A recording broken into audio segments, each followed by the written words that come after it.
नमस्कार साथियों, राज के एसीएस एस सिद्धार्थ हम लोग के साथ इस वीडियो में जुड़ेंगे। सीधे हम आपको उन्होंने क्या कुछ कहा है मध्याह्न भोजन पर, बच्चों के व्यवस्था पर, साथ ही साथ शिक्षकों के ड्रेस कोड को लेकर उनका बड़ा बयान आया है। तमाम अपडेट हम लोग लेंगे। इससे पहले आपसे छोटा सा अनुरोध है, अगर आप हमारे चैनल पर पहली बार विजिट करें तो बिहार टीचर न्यूज़ अपडेट के लिए हमारे चैनल को सब्सक्राइब जरूर कर लीजिएगा। हम लोग के साथ एसीएस सर सीधे जुड़ रहे हैं पटना से। तो यह उद्देश्य और टारगेट भी है कि 1 अप्रैल को जैसे ही आप लोग पहली क्लास में जाएंगे तो जैसे प्राइवेट स्कूल में बच्चे नए किताब नए सभी सामग्री के साथ जाते हैं, इस बार आपको सामग्री मिलेगी। और हम यह भी कोशिश में हैं कि जो यूनिफॉर्म है, जो वर्दी है, जो ड्रेस है, वो भी आपको समय पे नए क्लास जाने के तुरंत ही उसी दिन आपको मिल जाए, ताकि आप नए ड्रेस में, नए किताबें, नए बैग के साथ आप नए स्कूल में जाएंगे। तो ये हम लोग का उद्देश्य है और हम लोग का टारगेट है, और हम उम्मीद करते हैं कि आपको 1 अप्रैल 2025 में ये सब सामग्री उपलब्ध हो जाएगी। जहाँ तक आपने कंप्यूटर ज्ञान की बात की है, हम लोग 8वीं क्लास तक हम लोग कंसंट्रेट अभी कर रहे हैं, और जूनियर क्लासेस में थोड़ा हम लोग का अभी भी इंफ्रास्ट्रक्चर का इशू है। कंप्यूटर कहाँ लगाएंगे, क्या है, क्लासरूम्स का भी अभी अभाव है। लेकिन हम लोग कोशिश में लगे हुए हैं कि कहीं मोबाइल मतलब कंप्यूटर लैब विभिन्न स्कूल में जाएगी, थोड़ा ज्ञान देंगी कि कैसे कंप्यूटर होता है। कंप्यूटर शिक्षा के मोबाइल क्लासरूम का हम लोग व्यवस्था करने की कोशिश में हैं, ताकि प्रखंड में कम से कम घूमे, तिथि निर्धारित हो, ताकि जो छोटे बच्चे हैं, प्राइमरी स्कूल के भी बच्चे हैं, जहाँ पे कम से कम क्लासरूम नहीं है, कम से कम ये मोबाइल कंप्यूटर वैन बहुत जगह है जिसमें 10-15 कंप्यूटर रहते हैं, बच्चे चढ़े जाते हैं उस कंप्यूटर वैन में और अपना कंप्यूटर ज्ञान करते हैं। तो ये हम लोग ट्रायल के रूप में हम लोग ट्राई कर रहे हैं कि कम से कम प्रखंड स्तर पर वैन उपलब्ध हो और ये विभिन्न स्कूल जाए और वहाँ पे कंप्यूटर में छोटे बच्चों को कंप्यूटर सिखाएंगे। और जहाँ तक बात मैदान की है, तो मैं कुछ स्कूल में गया भी था जहाँ पे जगह की कमी थी, तो हम लोगों ने डीएम को यह अनुरोध किया है कि अगल बगल जो ज़मीन खाली पड़ी है उसको खाली करा के, मतलब उसको मैदान के रूप में डेवलप करके स्कूल के साथ संबद्ध किया जाए। हो सकता है कि स्कूल के अंदर ना हो, किंतु अगल बगल मैदान हो। और हम लोग का यह उद्देश्य है कि स्पोर्ट्स एक्टिविटी जो है स्कूल की, वो बहुत ही सीरियस हो और कंपलसरी हो। तो स्कूल के अगल बगल कोई मैदान अगर होता है, उसको खाली करा के, उसको समतल करा के, उसको स्कूल के उपयोग में लाया जाए, यह हम लोग डीएम को आदेश दे रहे हैं। एक ये सांस्कृतिक कार्यक्रम के लिए बड़ा हॉल चाह रहे हैं सर। देखिए, हॉल का है, अभी धीरे धीरे होगा, मतलब कोशिश में है। पहले हाई स्कूल में होगा, फिर उसके बाद होगा, बट अभी जगह का अभाव है। बट मैं सोच सकता हूँ कि यह समस्या है हॉल की, तो धीरे धीरे होगा, उम्मीद करिएगा। लेकिन मैदान सबसे आसान काम है। मैदान स्कूल के बाहर भी हम लोग मैदान उपलब्ध कराने का, हमारे जो बच्चे हैं, जिस स्तर के बच्चे हैं, उनको मोबाइल का तो मेरी जानकारी में अफोर्ड नहीं कर पाएंगे स्कूल में लाने के लिए। लेकिन ये गलत बात है कि बच्चे स्कूल में मोबाइल लाते हैं। ये अभिभावक को भी इंश्योर करना चाहिए कि ऐसे बच्चों को मोबाइल नहीं दिए जाएं, और ताकि वे स्कूल में अंदर ले आएँ।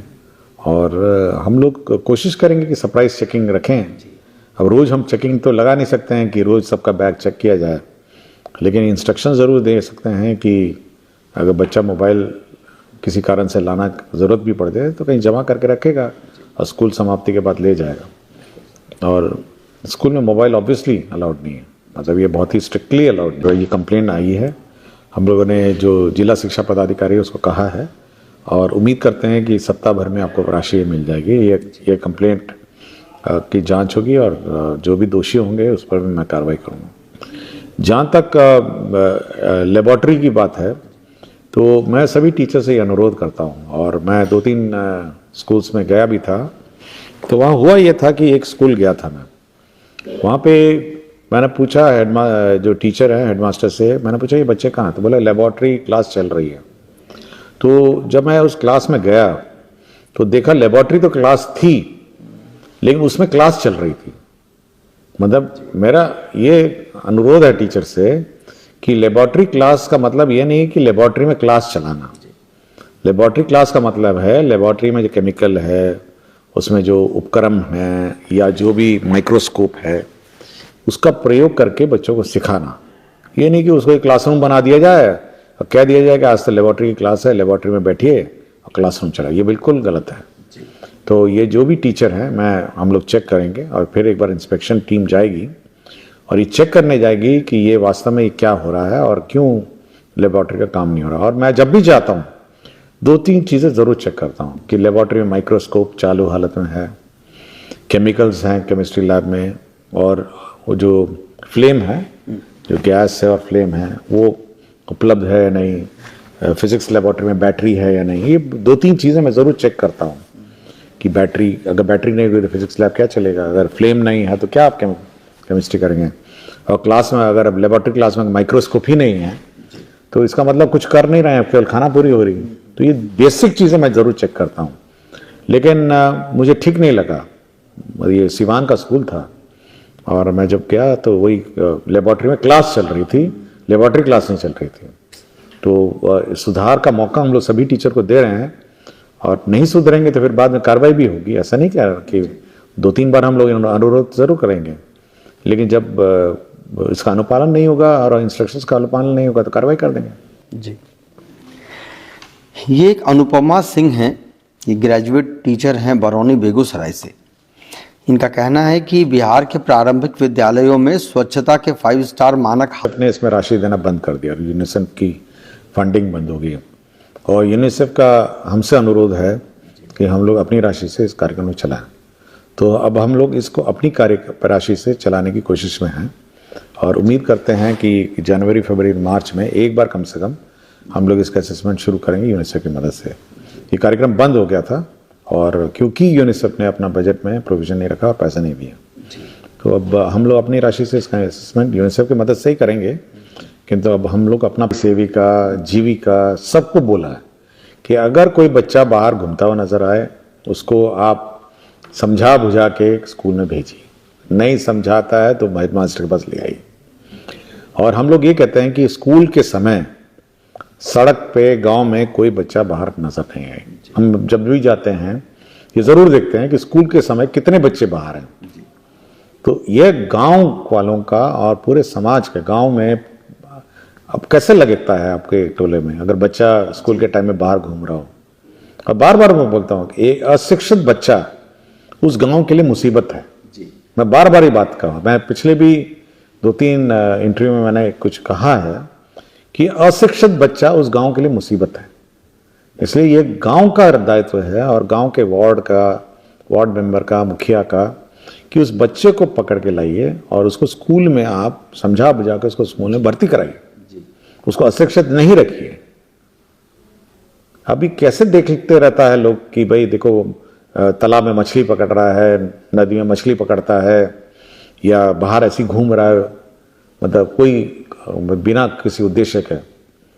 ये गांव के किसी भी व्यक्ति को टॉलरेट नहीं करना चाहिए। और जहां जिस दिन गांव का व्यक्ति टॉलरेट करना बंद कर देगा तो सारे बच्चे स्कूल में अपने आ जाएंगे। सरकार स्कूल चलाती है, कोई पैसा थोड़ा नहीं लेती है, फ्री में चलाती है।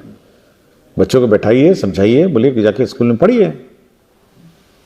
तो इसलिए सभी गांव वासियों से और सभी लोगों से मेरा अनुरोध है कि स्कूलिंग टाइम में बच्चे इधर उधर घूमते हुए नजर, यह गलत भावना है कि सरकारी स्कूल में गरीब बच्चे पढ़ते हैं जी। और अगर हम लोग अपना यूपीएससी का लिस्ट देखें, आईएएस का, आईपीएस का, तो बहुत सारे बच्चे हैं जो गवर्नमेंट स्कूल से पास आउट हैं। तो यह बिल्कुल गलत धारणा है कि केवल गरीब, सभी लोग पढ़ते हैं। और प्राइवेट स्कूल हर गांव, हर पंचायत में और हर मोहल्ले में नहीं है। बिल्कुल। और सरकारी स्कूल हर गांव में है, मोटा मोटी 80,000 के करीब हैं हर गांव में। तो इसलिए यह बिल्कुल मतलब गलत है कि गरीब आदमी, सभी बच्चे पढ़ते हैं। और जहाँ तक बात यहाँ की है कि मिड डे मील की बात है, देखिए गांव की जो व्यवस्था है, मतलब ठीक है, जगह अगर होती तो मेस होता अलग कमरे होते तो मेस भी हो जाता, टेबल भी हो जाता। हम लोग तो स्कूल के क्लासरूम के लिए टेबल हम लोगों ने लगाया और वो भी बहुत सरकार ने अपनी पूरी राशि ताकत लगा के सभी स्कूल के क्लासरूम में आपके बेंच और डेस्क लगा दिए। लेकिन अगर हम लोग को मतलब बेंच अलग से मेस बनाना होगा तो उतने ही बच्चों का फिर टेबल और चेयर लगाना पड़ेगा। बिल्कुल। तो कि बहुत ही एक तो खर्चीला है और एक तो इंफ्रास्ट्रक्चर का और इशू है। अभी तो बच्चे ने मतलब क्या कहते हैं कल्चरल कार्यक्रम मतलब सांस्कृतिक कार्यक्रम के लिए कमरा मांगा है, तो वो सब कहाँ से होगा। लेकिन एक अच्छा फीलिंग रहता है। मैं भी जाता हूँ मिड डे मील में तो पंगत में बैठता हूँ, और गांव में जाता हूँ तो पंगत में बैठता हूँ और मेरी अपनी बारी आती है। जैसे मैं जब भी जाता हूँ तो बच्चे बैठे रहते हैं, तो मैंने कहा ठीक है जब वो खा लेंगे तो मैं अपनी पंगत में बैठूंगा। तो बच्चों के साथ पंगत में बैठ के आराम से बैठ के खाने में अपना मज़ा है, और ज़मीन में बैठ के खाने का एक साथ मतलब कंधे से कंधा मिला के मतलब सभी वर्ग सभी धर्म के बच्चे जब एक साथ बैठ के खाते हैं और बड़ा अच्छा लगता है जी। और कोई थोड़ा आदत हम लोग को जो पुरानी अपनी ट्रेडिशनल आदत है तो उसकी याद आती है, तो अच्छा लगता है।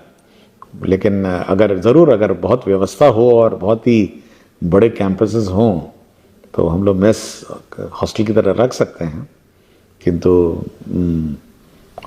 यह व्यवस्था मेरे ख्याल से एक सामाजिक इक्वालिटी की बात है कि सभी बच्चे सभी धर्म के सभी वर्ग के एक साथ बैठ के खाते हैं। और मैं कहता हूँ कि सफाई रखिए, ये नहीं कह रहा हूँ कि गंदगी में बैठ के खाइए, बिल्कुल सफाई रखिए, चादर बिछाइए। लेकिन इस टीचर के ड्रेस में रहने और नहीं रहने से मेरे ख्याल से स्कूल का डिसिप्लिन यूनिफॉर्म में आना मेरे ख्याल से ये कोई मुझे समझ में नहीं आया, क्योंकि सब जगह जहाँ पे भी देखते हैं यूनिफॉर्म में बच्चे तो यूनिफॉर्म में रहते हैं और जो भी टीचर्स हैं वो अपना अनुसार आते हैं, अपने ड्रेस के अनुसार आते हैं जो सरकार निर्धारित करते हैं। हम लोग का कोई विचार नहीं, बिल्कुल विचार नहीं है कोई यूनिफॉर्म टीचरों का बनाना। अपना जो व्यवस्था है जो सरकारी ड्रेस का व्यवस्था वही रहेगा, और टीचर्स कहने पे अनुरोध करने पे और पूछने पे मेरे ख्याल से कोई स्टूडेंट ये नहीं कहेगा कि मास्टर जी आप यूनिफॉर्म में नहीं तो मैं नहीं आऊँगा। मेरे ख्याल से ये व्यवस्था नहीं होनी चाहिए। और जुड़े हुए राज्य के अपर मुख्य सचिव और स्पष्ट रूप से सभी सवालों का जवाब उनके द्वारा दिया गया है। तो आने वाले दिनों में गुणवत्तापूर्ण शिक्षा के लिए गुणवत्तापूर्ण व्यवस्था भी एसीएस महोदय के द्वारा किए जाने की बात बताई जा रही है। तो फिलहाल इतना ही, जैसे ही अन्य अपडेट आएंगे आपको जानकारी उपलब्ध करा दिया जाएगा। और आपने हमारे चैनल को अभी तक सब्सक्राइब नहीं किया तो कर लीजिएगा बिहार टीचर न्यूज अपडेट पाने के लिए। धन्यवाद।